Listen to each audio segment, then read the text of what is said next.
My comedy started really young. The stand-up itself started in 2014, but before that I always had a passion for comedy. I was kind of the class clown.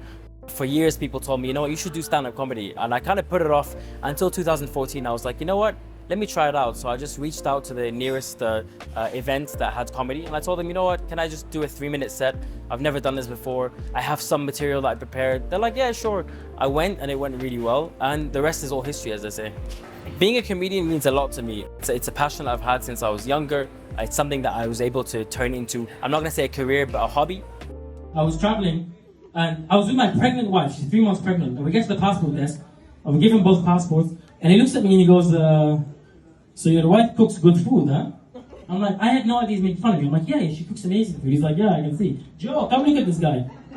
Like, he kept it going. So Joe comes and he holds my wife's passport. He's like, I cannot let you in the flights. You're 8 months pregnant. She's like, no, I'm 3 months pregnant. He's like, I wasn't talking to you.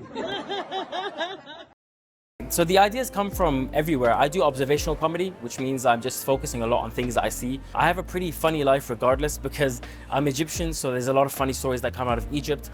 I was born in England and I have funny stories from England, and I live in the UAE, so I have funny stories from the UAE. Every day I see something funny or I say something funny, I write it down, and then after that I just build on it. The comedy style that I do is usually a mix of real stories, but then I exaggerate the ending or something. So it's not something that's too absurd, but it's something believable enough to be funny, but also something that I have probably exaggerated just a bit enough to make it funny. One of my favorite jokes and one of my most successful jokes is the one I do about Egypt there. And then she comes in and she hates her life already. So how are you supposed to enjoy yourself? She goes, chicken or beef, how quickly? And you're like, I'll have the chicken, please. She goes, no chicken. So beef? I mean, I thought you said chicken or beef. Yeah, you're talking back to me? If you want options, go fly Emirates. My favorite memory as a comedian would have to be my first time on stage. For me, I think that would be shared with many comedians. It was just a big moment in my life because it was something that kind of confirmed something I felt my whole life, which is, am I funny and can I make people laugh on stage? And once I was able to do that for 3 minutes, it became 5, it became 10. Now I can do 18 to 20 minutes. And for me, that's something it's a memory I'm always gonna treasure. I was part of Dubai Comedy Festival. I've spent years trying to get into the lineup for Dubai Comedy Festival. I've now reached a point where I was actually good enough to be on a lineup. We were joined by other local comedians, but also international comedians, people that share the stage with Dave Chappelle. They were on the same stage that I was on. During my 3rd time on stage, I bombed. I bombed heavily. There was this show called Beat the Gong, which basically means that the crowd can vote you off stage.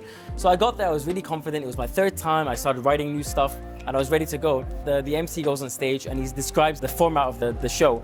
And for me, that was just, it kills my confidence. The guy in front of me, right before me, goes on stage, he says his name and his nationality, and they boom off.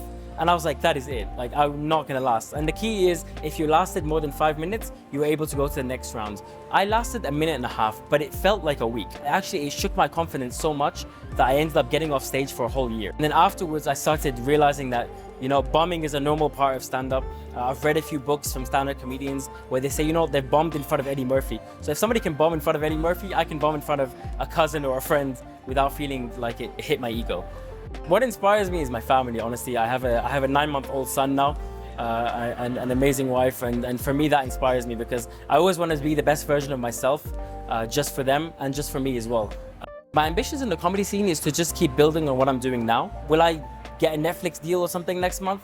Probably not, because also we're limited by the region that we're in. It's not a region that gives you that many opportunities compared to if you're looking at America, Canada, the UK. For me, I'm just gonna keep building on what I'm doing, and if it leads to something bigger, great. If it doesn't, I'll continue to do it because it's my passion.